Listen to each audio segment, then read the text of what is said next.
Buenos días, ¿cómo está, abogado? ¿Me escucha? Hola Jimmy, buenos días. Sí, lo escucho claro y fuerte. Muchas gracias. Abogado, usted aspira a llegar al Consejo de Participación, pero en este momento nos encontramos con un par de, no sé si decirles novedades, ¿no? La una, mire lo que está ocurriendo. Me gustaría escuchar su opinión. Solo se ha posesionado uno, que es, entiendo, suplente del suplente, qué sé yo. Y hay tres que por diferentes razones no se posesionan o se han negado a posesionarse ante el presidente de la Asamblea. Y después, bueno, más adelante comentaremos el tema consulta. Bueno, ¿qué opina de lo que está pasando? A ver, esto de verdad que es de locos lo que está sucediendo en este país, ¿no? Sobre todo porque ya nos tiene acostumbrados el gobierno nacional al abuso de las garantías jurisdiccionales que se han, perdona la expresión, prostituido en este país. Un poco como para entrar en esta materia, permítame usted, Jimmy, hacer un breve análisis sobre lo que pasó y este dichoso informe de la Comisión de Fiscalización, ¿no? Que tanta polémica genera entre constitucionalistas, ¿no? Ujú. Se dice que entre dos constitucionalistas hay cuatro criterios. Bueno, el mío es el siguiente. Fíjese usted, en febrero del 2022 se inicia un juicio político, lo inicia Mireya Pezmiño, presenta una solicitud en contra de cuatro consejeros del Consejo.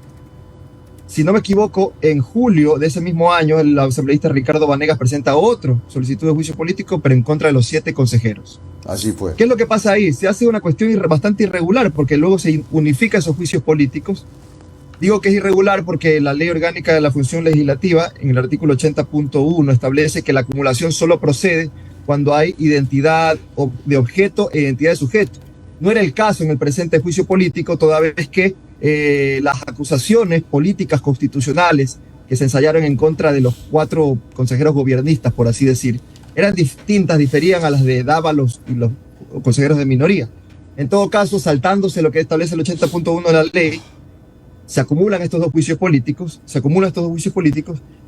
y luego se sigue el procedimiento establecido para ese efecto. Se presentan las pruebas de cargo, de descargo, se hacen las comparecencias ante la Comisión de Fiscalización, y luego de recoger todos estos descargos, según lo que establece la propia ley, artículo 82 de la Ley Orgánica de la Función Legislativa, la Comisión de Fiscalización y Control Político tenía 5 días plazo para aprobar un informe. Ese informe podía ser de dos maneras presentado, o bien recomendando el juicio político o bien el archivo del juicio político. Dice la ley que si te demoras más de 5 días, tienes al menos 5 días de prórroga adicionales para presentar ese informe. ¿Qué pasa luego de los 5 días? Y aquí viene la viveza criolla, la zapada, diría yo, de la Comisión de Fiscalización de Villavicencio a la cabeza, ¿no? Pasa la prórroga de los 5 días y no existe el informe, nunca se pronuncia, ¿no? Esperan al día siguiente, esto es al 6º día, para recién ahí decir que quieren reconsiderar la votación del día anterior, del día 5 de la prórroga. Eso es lo que sucedió en la Comisión de Fiscalización. ¿Y qué pasa en la reconsideración? Los que se abstuvieron el día anterior dicen, no, es que nos hemos equivocado, ¿verdad? Y ahora lo que sí queremos votar es en contra del juicio político de los 7 consejeros de participación ciudadana. Pero ya estaba de forma extemporánea presentado ese informe. ¿Qué es lo que dice la ley? Si no había ese informe, ya sea recomendando el juicio político o bien el archivo de ese juicio político, es el presidente de la Comisión de Fiscalización que tenía en el plazo de 2 días que enviar un informe al presidente de la Asamblea Nacional diciendo que efectivamente no se habían llegado a cumplir los votos y demostrando cuál era la postura de cada uno de los, digamos, de los miembros de la comisión. Pero ¿qué es lo que pasa? Decía yo, que esperan al 6º día y recién al 6º día emiten un informe que lo quieren pasar por la Secretaría General de la Asamblea. La Secretaría General de la Asamblea le dice, oiga, ¿sabe qué? Un momentito, usted ya me ha presentado extemporáneamente este informe, se lo rechazo, y lo que cabe entonces es aplicar lo que establece el inciso final del artículo 142 de la ley de la materia. ¿Qué dice el artículo 142? A breves rasgos, dice, fenecido el plazo para el trámite del procedimiento de fiscalización, si no se alcanza la votación requerida, como es el caso, pasa esto a conocimiento del Pleno de la Asamblea Nacional. Esto es exactamente lo que ha sucedido. Necesitaban 70 voluntades para llevar adelante el juicio político y finalmente se obtienen 84 votos a favor. Y claro, ahí sí es una decisión estrictamente política de solo enjuiciar a 4 de estos consejeros y no a los 7, y me parece con buen criterio, no solo por lo que ya dije hace un momento, que la ley orgánica de la función legislativa no permite la acumulación, sino también porque hay un principio elemental del derecho, un principio doctrinario, ¿no?, que dice que quien puede lo más puede lo menos, ¿no? Quien puede lo más puede lo menos. Para graficar un poco más esto, supongamos que un ministro de Estado le digan a un ministro de Estado, tiene que pasar usted un informe y necesita usted la aprobación del director de Ambiente, digamos que estamos hablando del MAE. Pero si el director de Ambiente no le pasa al ministro el informe, entonces ¿qué hace el ministro? ¿Se cruza de brazos? No, pues el ministro tiene que decidir por sobre la falta de informe, por sobre la ausencia del informe, en este caso del director. Quien puede lo más puede lo menos. Eso es lo que no se está comprendiendo. Yo escucho a veces criterios de abogados como Diego Chimbo, que entiendo que está ahorita patrocinando el tema de los consejeros de Ulloa y compañía, que dice que se ha violado las garantías del debido proceso, las que están establecidas en el artículo 76 de la Constitución. Y aquí ojo con algo también. Hay un pronunciamiento de la Corte Constitucional que ya es elocuente en este sentido. Esto fue a propósito del caso Yunda, que hace una diferencia entre lo que es el control político y lo que es el control jurídico, ¿no? Y en esta sentencia de la Corte Constitucional se dice, permítame, y aquí con esto cierro esta pregunta, perdóname la extensión, dice la Corte Constitucional, abro comillas, por la naturaleza propia del control político, no se puede manejar un estándar igual de rígido al que se maneja en el proceso jurisdiccional. Me estoy refiriendo a la sentencia del caso 2137-21-EP. Otra cita pertinentísima de esta sentencia constitucional. El control político, dice la Corte Constitucional, es efectuado en función de criterios de representación popular, mientras que el control jurídico es efectuado por jueces investidos de jurisdicción. En el caso del control político, es esencialmente de carácter subjetivo, en cuanto se fundamenta en criterios de libre apreciación, oportunidad y confianza política, mientras que el control jurídico es de carácter objetivo, en cuanto a que el juzgador se somete a la técnica jurídica. Más claro no puede estar. Así que me parece que la decisión que ha tomado la Asamblea está pegada a derecho, más allá de lo que ha dicho un juez común y silvestre de la Concordia. Lo que debe primar es lo que establece la Asamblea Nacional, y me parece que la posesión de Orlindo Nastacuaz en ese sentido es constitucional y apegada a derecho. Ahora, ¿qué pasa con los otros tres que no se posesionan? Si los otros tres no quieren posesionarse, según su criterio jurídico, ¿cuál debería ser la actitud o la decisión que tome la Asamblea Nacional? Bueno, sobre esto hemos visto que no es que no se quieren posesionar. Yo escuchaba ahí, leía, mejor dicho, no es que escuchaba, un pronunciamiento de la consejera suplente Karina Ponce, ¿no?, que decía que iba a esperar que se resuelva el asunto de la medida cautelar de la Concordia para tomar, digamos, un pronunciamiento al respecto. Lo mismo ocurre con otros de los consejeros. Entonces habrá que ver qué es lo que pasa con esa solicitud de revocatoria de la medida cautelar, que entiendo que ya ha presentado el presidente Saquicela a la Asamblea ante ese juez de la Concordia. En el caso de que no se acepte, entonces tendrá que nuevamente verificarse cuál es la lista de las personas que estuvieron ahí digamos, en la elección, para ver cuáles son, en el orden de prelación, a los que les correspondería asumir ese cargo. Pero fíjese usted que eso no es lo único. Y ahora que usted menciona el tema o que menciono yo, por ejemplo, el tema de la Concordia, me parece increíble cómo se abusa de las garantías jurisdiccionales en este país. Fíjese usted, yo no tenía este dato, justamente ayer lo estaba revisando. Fíjese, Jimmy, mire esta aberración jurídica.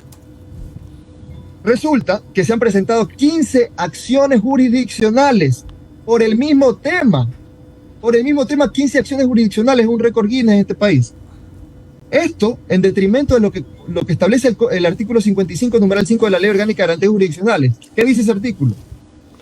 Palabras más, palabras menos, dice: la demanda deberá contener, la demanda de garantías jurisdiccionales, numeral 5, la declaración de no haber presentado otra demanda en contra de las mismas personas por las mismas acciones u omisiones y con la misma pretensión. Bueno, en este caso se han presentado 15.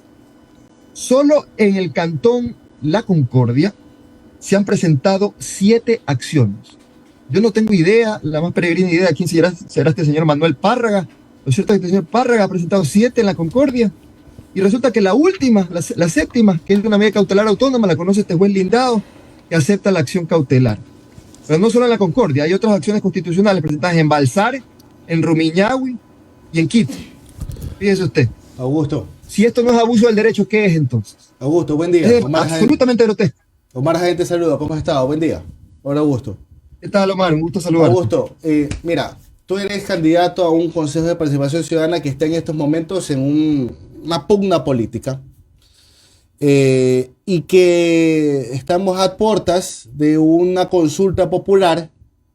Creo que tiene hasta el 5 de diciembre tendría el gobierno nacional para emitir el decreto, haciendo el llamado para que eso empate con las seccionales, ¿ok?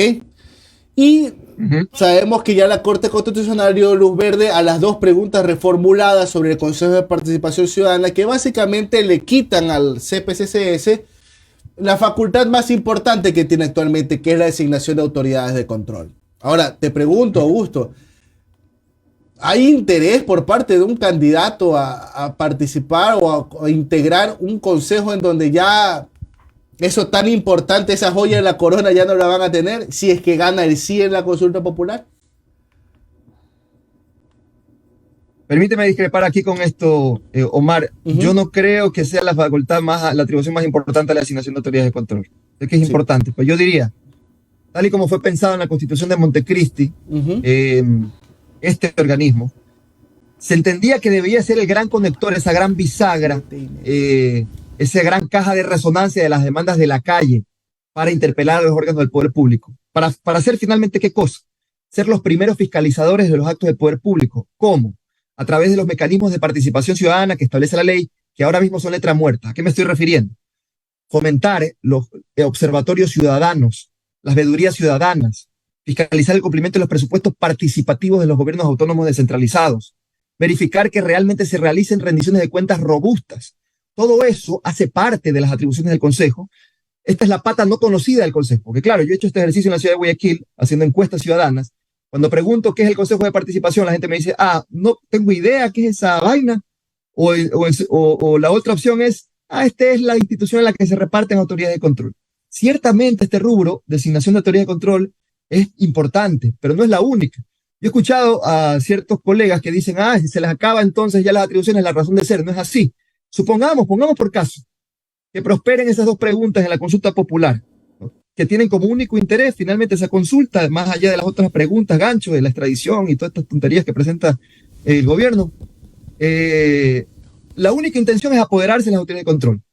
Pero si se llegase a cercenar esas competencias o esas atribuciones, quedan estas otras atribuciones de transparencia, de participación ciudadana y de control social, como el nombre del ente lo indica, pero que Augusto, es toda una tarea pendiente en el Consejo. Sácanos de la ignorancia. ¿Ese tipo de atribuciones también son vinculantes o son puros exhortos a los cuales lamentablemente nos estamos acostumbrando en el país? No tienen ese carácter vinculante, pero fíjate tú, yo creo que son, más allá de eso, son potentes. ¿Por qué, Omar? Fíjate que en un rubro importante como la lucha contra la corrupción, que nada se ha hecho en esta materia también. Fíjate que la ley orgánica del Consejo de Participación Ciudadana establece que incluso si se receta una denuncia por un acto de corrupción, y de esos hay muchos en el gobierno nacional, empezando por el primer corrupto de este país, que es Guillermo Lasso, si se llegase a recetar una denuncia por corrupción, ¿verdad? y se eleva un informe por parte del Consejo de Participación Ciudadana, se puede interpelar a los órganos como la Contraloría General del Estado, la Fiscalía General de la Nación, e incluso el Consejo de Participación puede actuar como parte procesal dentro de un juicio de índole penal, inclusive como acusación particular. Imagínate en términos simbólicos, y no solo simbólicos, sino en aspectos efectivos, lo que esto implicaría, ¿no? Judicializar estos casos, ¿no? Esto es competencia del Consejo. Otra competencia, potenciar, ya digo, los observatorios ciudadanos. Yo sigo muy de cerca, por ejemplo, el trabajo del Observatorio de Gasto Público, que en su momento reveló datos interesantes, ¿no? Sobre la deficitaria ejecución presupuestaria en el primer semestre del año 2022 de las 26 carteras del Ejecutivo. Y ahí teníamos datos patéticos. Sectores tan sensibles como el sector salud no llegaba ni siquiera al 39% de ejecución presupuestaria en el primer semestre del año 2022. Ministerio de Trabajo no llegaba ni siquiera al 27%, ¿no? En el PAI, Plan Anual de Inversiones, la bandera de lucha de Guillermo Lasso, la desnutrición crónica infantil, por Dios santo, no llegaba ni siquiera al 2%. Qué importante sería entonces que estas iniciativas ciudadanas, como los observatorios, cuenten con el aval, que tengan este cauce institucional, el aval del Consejo de Participación, para luego desarrollar asambleas populares y generar careos, por ejemplo, diría hasta televisados, entre la autoridad observada, ¿verdad?, y los personeros del observatorio. Todo eso, ese trabajo de deliberación pública, de poner de manifiesto, ¿no?, los clamores populares y que rindan cuenta finalmente estas autoridades impostoras, importante sería para nuestro Estado de Derecho. Nada de esto se ha hecho porque, claro, los consejeros están más dedicados a la politiquería y a fomentar los mecanismos de participación ciudadana y control social. Gracias. Pero sí, efectivamente, la consulta, y con esto termino, Jimmy, lo único que persigue es apoderarse de las autoridades de control, porque el poder no solo está en la presidencia, el poder está en la Contraloría, el poder está en la Fiscalía, el poder está en la superintendencia, sobre todo la de bancos, que es la que controla la banca, y por tanto es del mayor interés de Guillermo Lasso apoderarse de estas autoridades de control. Gracias al magíster y abogado Augusto Verduga, constitucionalista y candidato al Consejo de Participación Ciudadana y Control Social. Que tenga usted un buen día, Augusto.